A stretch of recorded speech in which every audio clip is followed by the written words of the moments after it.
Hi everyone, thanks for joining us for this week's Easy Bible activity. And today we're doing something a little bit different because we are talking about the season of Advent, which is the special church season that we're in right now. So if you wanted to read a Bible story, a great Bible story to read would be the birth of Jesus. And if you want to use your Spark Bibles, I'll put page numbers and passages below. But I'm sure you have lots of children's Bibles at home. Pick your favorite one and reread the Christmas story so that as we go into this season, it's fresh in your minds as to why we're celebrating and why we're getting excited. So again, it's upstairs because we're not talking about the birth of Jesus yet. That's just going to be a good reminder. Because today we're talking about Advent. Advent means coming. Zelly, who's coming on Christmas?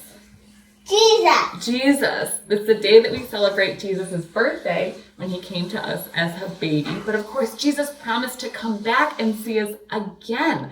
So Advent is a time of getting ready. We're going to be getting ready. And so today we're going to make a getting ready wreath or an Advent wreath. And not a wreath that you hang on your wall or on your door, but a wreath that you lay on your table. And if you come to church, you'll see that there's actually an Advent wreath at the front of church right now. So we're going to show you how to make your own at home and talk about some of the symbols, the things we see at Advent and what they mean. So the first thing you'll need is a circle. In Advent, circles remind us that Jesus came to give us everlasting life because circles have no beginning and no end. Circles just go on and on forever. So today we are going to use a paper plate and we painted it green to look kind of like a wreath. If you have a green paper plate, you can use that. If you don't have a paper plate, you can just cut out a paper circle or some cardboard and paint that or color that. It doesn't have to be green, but it does make it seem more like a wreath if it's green. Ours is even still a little bit wet still, but that's okay. We're going to move on.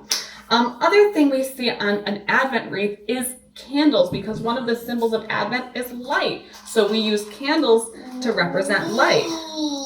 That's right. And the candles aren't just any color, but our Advent candles at our church are blue. So you'll want to take a piece of blue construction paper or some white paper that you've colored blue. You're going to want to cut it into 4 pieces so that each one is shaped like this. And then you can very easily roll it up. And Zelly's going to help me out here. We're going to get some tape. Okay, go take the tape. And then tape it into a cylinder. Very good. Sticky. It is sticky. That's the tape's job, is to be very sticky. Yeah. And then we have our candle shape, and blue is a royal color because Jesus came as our king. So kings wear blue. Blue's also, this is not just any blue. This is not like a light blue. This is a nice royal blue because this is like the blue that you see right before the sun rises in the morning, because it's reminding us that Jesus is coming. He's rising like the sun. So we're excited. We're getting ready. So we see a lot of blue during Advent time. So we see circles, blue, we see candles, which are light. So to make our candles safe, that's the way it's safe for children of any age. It's a little bit safer than using a regular flame. You'll want to use some tissue paper. You can use yellow or orange, or you can even use white tissue paper if that's what you have. Red. Or red, yeah. Poke it up to the bottom of your cylinder. See, now your candle is off, and now your candle is on. And you can arrange your 4 candles on your Advent wreath. And there are 4 candles because there are 4 weeks in Advent. We're in the first week of Advent now. So if you wanted to keep your Advent wreath on your dining room or your kitchen or your coffee table, what you would do right now for the first week of Advent is all the other candles would be off.